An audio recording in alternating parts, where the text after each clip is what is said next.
To rule an empire requires blood. Some arrived in chains as slaves, only to shatter century-old laws and bring a sultan to his knees. Some hid the dead bodies of their husbands in freezing cellars for days, just to keep the crown. Some built alliances across oceans, while ordering the execution of their own blood. For over a century, the greatest superpower on Earth wasn't ruled by men. It was controlled by the most brilliant, ruthless women in history. Welcome to the real Game of Thrones. The year is 1520. The Ottoman Empire is a terrifying, unstoppable war machine. Stretching across 3 continents, Europe, Asia, and Africa. At its heart lies Istanbul. And at the center of Istanbul is Topkapi Palace, a fortress of absolute power ruled by a young, brilliant conqueror, Sultan Suleiman the Magnificent. In this empire, the Sultan's word is law, and the law is brutal. For 140 years, a strict tradition governed the royal bloodline. The Sultan would never marry. Women were brought to the palace as slaves, concubines meant to produce heirs. Once a concubine gave birth to a son, her romantic relationship with the Sultan ended forever. She was exiled to the provinces, her only purpose to raise the future king. It was a system designed to prevent any woman from gaining political power. But a storm was coming from the freezing steppes of Eastern Europe. A storm that would tear this 140-year-old system to pieces. In the 1520s, Tatar raiders attacked a small town in Ruthenia, modern-day Ukraine. They kidnapped a young, red-haired Orthodox priest's daughter. She was stripped of her family, her home, and her name. Bound in chains, she was sold in the slave markets of Crimea, and eventually gifted to the imperial harem in Istanbul. They called her Roxolana. But inside the dark, oppressive walls of the harem, she would be given a new name, Hürrem, the cheerful one. The Ottoman harem was not a place of mindless luxury. It was a cutthroat political academy. A golden cage where hundreds of beautiful, intelligent women from across the globe fought a desperate psychological war for the Sultan's attention. Fail, and you vanish into obscurity. Succeed, and you become the mother of an emperor. Hürrem was not considered the most beautiful woman in the harem, but she possessed something far more dangerous: brilliance.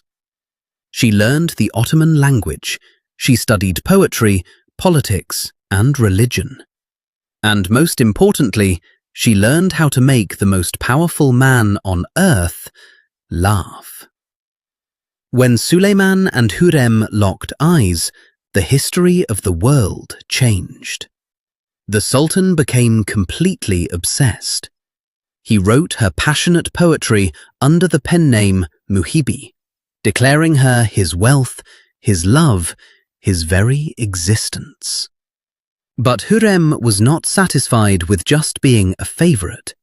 She wanted the impossible.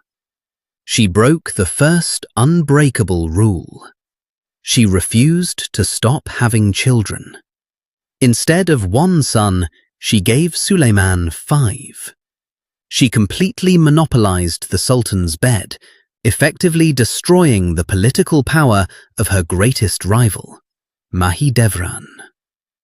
But Hürrem's ultimate masterpiece was yet to come. In 1533, the citizens of Istanbul woke up to an event so shocking the European ambassadors frantically wrote letters back to their kings, unable to believe what they had just witnessed.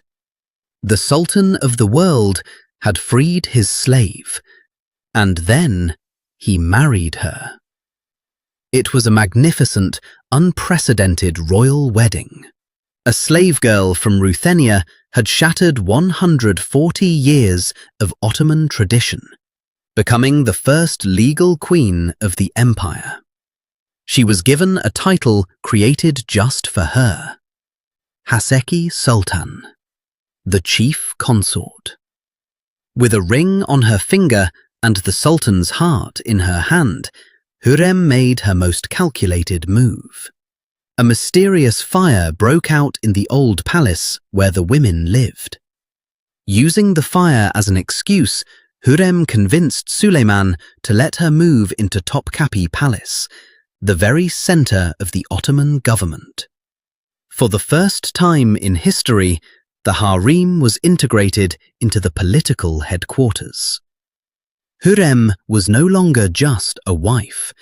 She was in the room where it happens. She sat behind carved wooden lattices, secretly listening to the imperial council meetings. She wrote diplomatic letters to the King of Poland, sealing them with her own golden seal. She funded massive architectural projects, hospitals, soup kitchens, and mosques across the empire. But to hold on to this immense power, blood had to be spilled. Her greatest political enemy was Pargali Ibrahim Pasha, the brilliant Grand Vizier and the Sultan's best friend. It was a cold war of espionage, whispers, and paranoia.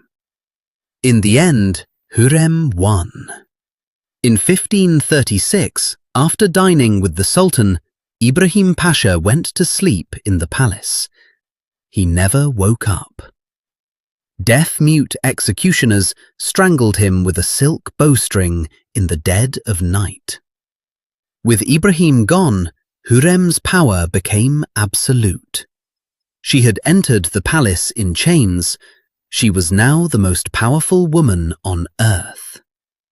But Hürrem was only the beginning.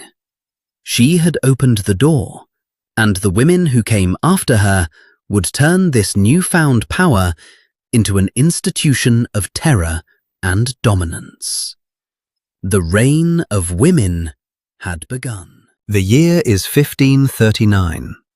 Hurrem Sultan had conquered the Sultan's heart and eliminated her enemies. But she knew that in the Ottoman Empire, power is never permanent. To secure her dynasty, she needed an unbreakable political alliance, and for that, she used her only daughter, Mihrimah Sultan. Named after the sun and the moon, Mihrimah was a true imperial princess. Brilliant, fiercely loyal to her mother, and immensely wealthy. At just 17 years old, she was married off to a man named Rustem Pasha. Rustem was a shrewd, calculating politician. With Hürrem's backing and Mihrimah's royal blood, he quickly became the Grand Vizier. Together, Hürrem, Mihrimah and Rustem formed an unstoppable political triad. A shadow government operating within the palace walls. But a massive threat loomed on the horizon. Prince Mustafa. Mustafa was the eldest son of Sultan Suleiman, born to Hürrem's great rival, Mahidevran. He was handsome, heroic, and unconditionally loved by the Janissaries, the elite Ottoman military. By law and tradition, Mustafa was destined to be the next sultan. And Ottoman law dictated that when a new sultan takes the throne, he must execute all of his brothers to prevent civil war. If Mustafa became sultan, all of Hürrem's sons would be put to death. For the triad, Mustafa was a death sentence waiting to happen. He had to be eliminated. But how do you kill a prince who is loved by the army and adored by his father? You don't fight him with swords, you fight him with paper. In a covert operation of masterful espionage, a forged letter was created. The letter contained a fake seal, supposedly proving that Prince Mustafa was secretly allying with the Persian Empire to overthrow his own father. When Sultan Suleiman saw the treasonous letter, his heart broke. But the law of the empire was absolute. Treason meant death. In 1553, during a military campaign, Prince Mustafa was summoned to his father's grand royal pavilion. He walked into the dark tent, expecting to kiss his father's hand. Instead, he was greeted by the terrifying silhouettes of death-mute executioners. In the deep shadows of the tent, the prince fought for his life. But it was no use. He was strangled with a silk bowstring, the traditional execution method for royal blood. Outside the tent, the Janissary army wept. Inside the tent, an aging Sultan Suleiman knelt over his son's lifeless body, consumed by a tragic, unending grief. The greatest threat was gone. The path to the throne was clear for Hurrem's sons. But the cost of this power was unimaginable. When Hurrem Sultan died in 1558, the empire held its breath. Who would take her place? The answer was Mihrimah. Mihrimah Sultan stepped out of her mother's shadow and took complete control. She became the de facto valide sultan, the queen mother of the empire, even though she was only the sultan's daughter. She amassed a personal fortune so vast she became the richest woman in Ottoman history. She financed fleets, managed state affairs, and commissioned the legendary architect Mimar Sinan to build magnificent mosques that still dominate the Istanbul skyline today. When a brutal civil war broke out between her two remaining brothers, Bayezid and Selim, it was Mihrimah who pulled the strings. She chose to support Selim, ensuring his path to the throne. Mihrimah Sultan proved that the reign of women was not a one-time event. It was a dynasty. But as her brother Selim took the throne, a new woman was rising in the harem. A woman from Venice. A woman who would take the political game of survival and turn it into a masterpiece of deception. The year is 1537. Far away from the brutal politics of Istanbul, a young noble girl named Cecilia Venier Baffo stands on a sunlit balcony in Venice. She is a true aristocrat, wealthy, educated, and completely untouchable. Or so she thought. While traveling across the Mediterranean, her ship is violently attacked by the fearsome Ottoman corsairs led by Barbarossa. In the blink of an eye, the Venetian noblewoman is dragged into the dark, terrifying hold of a pirate ship. She is brought to the Ottoman harem and given a new name, Nurbanu, the Princess of Light. But there was nothing light about her ambition. Nurbanu had studied the reign of Hurrem Sultan closely. She knew that to survive this golden cage, she had to become indispensable. She attached herself to Prince Selim. Selim was not a warrior like his father. He was a poet and a heavy drinker. When Selim ascended the throne, Nurbanu became the true mastermind behind the crown. She managed his affairs, dealt with ambassadors, and built a network of spies across Europe. But her greatest, most terrifying political maneuver happened in the shadows of a Turkish bath. It is the winter of 1574. Sultan Selim, intoxicated after downing a bottle of Cypriot wine, slips on the wet, slippery marble of the royal hammam. His head strikes the stone with a sickening crack. He is dead. In the Ottoman Empire, the death of a sultan means instant chaos. If the Janissaries found out the throne was empty, they would riot. The empire would burn. Nurbanu's son, Prince Murad, was hundreds of miles away. Panic sets in, but Nurbanu Sultan does not panic. She calculates. In a move of sheer cold-blooded brilliance, she decides to hide the death of the Sultan of the world. With the help of a trusted eunuch, Nurbanu drags her husband's lifeless body into the freezing underground ice cellars of the palace. They lay the dead emperor on blocks of solid ice, covering him with heavy blankets to stop the decay. For 12 agonizing days, the Sultan is kept in the freezer. Upstairs, Nurbanu acts as if nothing has happened. She orders the Sultan's meals to be sent to his room. She sits in the dark by candlelight, desperately forging his signature on state documents. Meanwhile, a secret messenger rides a black horse through the night, desperately galloping toward her son. For nearly 2 weeks, a single woman single-handedly ran a 3-continent empire, while her dead husband lay frozen beneath her feet. When her son finally arrived in Istanbul to take the throne, Nurbanu opened the ice room. She had committed high treason, but she had also saved the empire from civil war. She emerged from the freezing cellar not just as a survivor, but as the all-powerful Valide Sultan.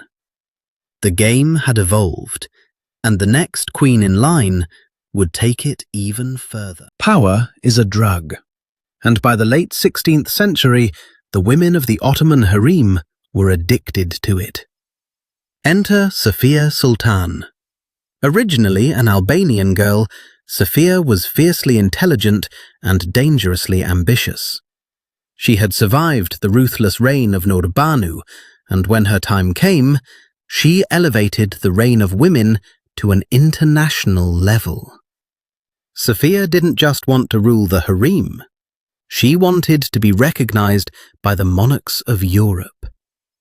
She began a secret, unprecedented diplomatic correspondence with Queen Elizabeth I of England.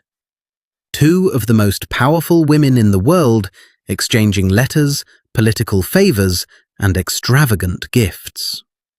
When Queen Elizabeth sent Safiye a magnificent, highly ornate English royal carriage, the citizens of Istanbul were stunned. They watched in absolute disbelief as Safiye Sultan rode through the cobblestone streets like a European empress. Safiye had amassed an astronomical fortune. She was deeply involved in foreign policy, appointing and executing grand viziers at her own discretion. But this level of absolute power required absolute cruelty. When her husband died, Safiye's son, Mehmed III, ascended the throne. To ensure there would be no civil war, the new sultan invoked the dark law of fratricide. In the dead of night, the palace guards entered the royal nursery. The next morning, the heavy gates of Topkapi Palace opened. 19 small wooden coffins were carried out into the courtyard. 19 innocent princes, some of them just babies, all strangled to death to secure the throne. In the dark shadows of the courtyard, 19 mothers fell to their knees uncontrollably as the coffins were taken away. It was the most horrific act of fratricide in Ottoman history. And watching from behind the carved wooden lattice windows was Safiye Sultan. Cold, calculating, and utterly emotionless. Her dynasty was secure, but karma in the Ottoman palace is swift and merciless. Safiye's relentless greed eventually turned the army against her. Her closest confidant, a wealthy Jewish merchant named Kira, was cornered in a dark alleyway and brutally torn apart by a mob of angry soldiers. The empire was growing sick of the shadow government. When her son died, Safiye's reign of terror finally came to an end. She was banished to the gloomy, decaying walls of the old palace, the ultimate graveyard for exiled queens. But the seed she planted had already grown into a monster. The era of the Valide Sultans had reached its terrifying climax, and the woman who would follow her would rule them all. The 17th century. The Ottoman Empire is slowly decaying from the inside. The sultans are no longer fierce warriors riding into battle.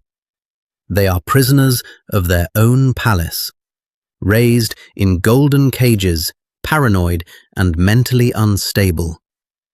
With weak men on the throne, the vacuum of power was filled by the ultimate matriarch, Kösem Sultan, a Greek woman of unimaginable intelligence and ruthlessness.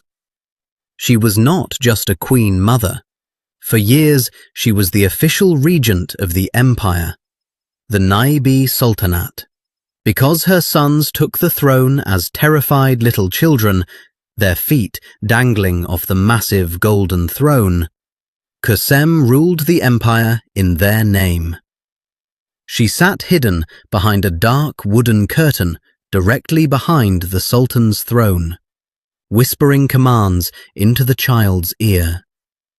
She commanded armies, suppressed Janissary revolts, and held the crumbling empire together with an iron fist. But absolute power requires unbearable sacrifices. When one of her sons, Sultan Ibrahim the Mad, became completely unhinged, wandering the palace, feeding gold coins to the fish and drowning his own concubines, Kosem had to make a choice: the mother or the state. She chose the state. In a dark room with cold, emotionless eyes, Kosem Sultan stamped the execution order for her own son. She had sacrificed everything for power, but her greatest mistake was underestimating a young Ukrainian concubine named Turhan. Turhan Sultan was the mother of the new 7-year-old sultan. By law, Turhan should have been the new queen mother, but Kosem refused to step down. A cold war erupted in the dark, opulent hallways of the harem. The aging, tyrannical Kosem versus the fierce, protective mother Turhan. Kosem plotted to assassinate the child sultan in the middle of the night to replace him with a more compliant child. But Turhan found out, and she struck first. September 2nd, 1651. In the dead of night, royal assassins and black eunuchs crept silently through the pitch-black corridors of the harem. They held oil lanterns and drawn daggers, searching for the great Valide.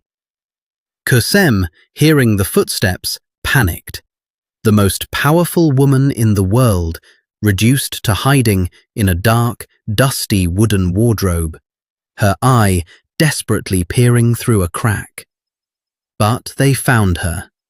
In the chaotic, violent shadows of the harem, a brutal struggle ensued.